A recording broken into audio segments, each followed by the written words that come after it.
કેમ છો મિત્રો? આજે આપણે પ્રોજેક્ટ પ્રવૃત્તિ નંબર 6 મારી ફરજ મારું કર્તવ્ય જોઈશી. તમારા ઘરમાં તમે રહો છો અને શાળામાં અભ્યાસ પણ કરો છો. સાથે સાથે ગામ કે વિસ્તારમાં પણ હરતા ફરતા હશો જ.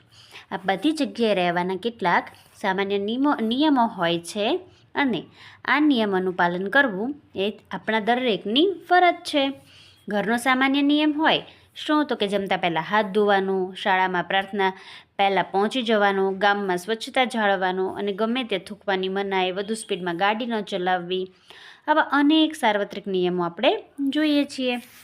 ઘણા બધા સ્વૈચ્છિક તો ઘણા બધા ફરજિયાત નિયમો પણ હોય છે. અહીંયા તમારે આ નિયમો કઈ જગ્યાએ લાગુ પડે છે, તેમાં કોણે શું કરવું અને શું તમે ખરેખર આ નિયમો નિભાવો છો તો તેની માહિતી લખવાની છે. તમારા ઘરમાં પાળવાના નિયમો, અહીંયા તમારા ઘરમાં જે નિયમો પાળવાના હોય તે લખવાના છે અને તમે જે નિયમો પાળતા હોય તે પણ લખવાના છે. જેમાં પહેલું મેં લખેલું છે, જમતા પહેલાં બધાએ હાથ ધોવા જોઈએ, રાત્રે વહેલાં સૂઈ જવું, સવારે વહેલાં ઉઠવું, જમતી વખતે ટીવી કે મોબાઈલનો ઉપયોગ ટાળવો જોઈએ, દાદા દાદી અથવા વડીલોને તેમના કામમાં મદદ કરવી જોઈએ, ઘરની લાઇટ, પંખા કે અન્ય ઇલેક્ટ્રિક ઉપકરણો જરૂર ન હોય ત્યારે બંધ કરવા જોઈએ. આટલા મારા ઘરના નિયમો છે કે આટલા નિયમો છે ને હું આને ફોલો કરું પણ છું. તો તમારે જે છે એ તમારા ઘરમાં આ સિવાય પણ કોઈ નિયમો પડાતા હોય તો એ નીચે સ્પેસ આપેલી છે તેમાં લખી શકો છો. હવે તમારી શાળામાં પાળવાના નિયમો છે. પહેલું તો શાળાએ સમયસર પહોંચી જવું. બીજું, શિક્ષક ભણાવતા હોય ત્યારે શાંતિ રાખવી. ત્રીજું, વર્ગખંડમાં પ્રવેશતા પહેલાં શિક્ષકની પરવાનગી લેવી. ચોથું, પુસ્તકાલયમાં શાંતિ જાળવવી અને પુસ્તકો સાચવવા જોઈએ. ત્યાર પછી દવાખાનામાં પાળવાના નિયમો. દવાખાનામાં શાંતિ જાળવવી જોઈએ. બીજું, સ્વચ્છતા જાળવવી જોઈએ. ત્યાર પછી તમાકુ કે ધૂમ્રપાન ન કરવું જોઈએ.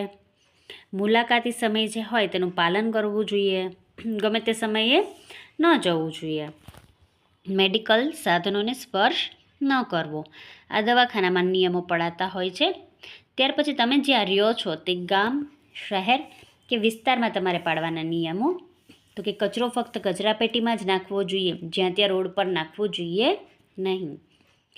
બીજું, જાહેર સ્થળોએ ગમે ત્યાં થૂકવું ન જોઈએ. ત્રીજું, પાણીનો બગાડ ન કરવો જોઈએ અને નળ બંધ રાખવા જોઈએ. ચોથું, ટ્રાફિકના નિયમોનું પાલન કરવું જોઈએ અને હેલ્મેટ ખાસ પહેરવું જોઈએ. ત્યાર પછી ધાર્મિક સ્થળોએ પાળવાના નિયમો તો કે ધાર્મિક સ્થળોએ શાંતિ જાળવવી, ધક્કામુક્કી ન કરવી, પગરખાં મંદિરની બહાર જ કાઢવા અને ફોનનો ઉપયોગ ન કરવો. આ સિવાય તમને કોઈ પણ નિયમો જે તે સ્થળના આવડતા હોય તો તમે વધારે એડ કરી શકો છો. હવે પછી મળીશું નવા વિડીયોમાં. Thank you.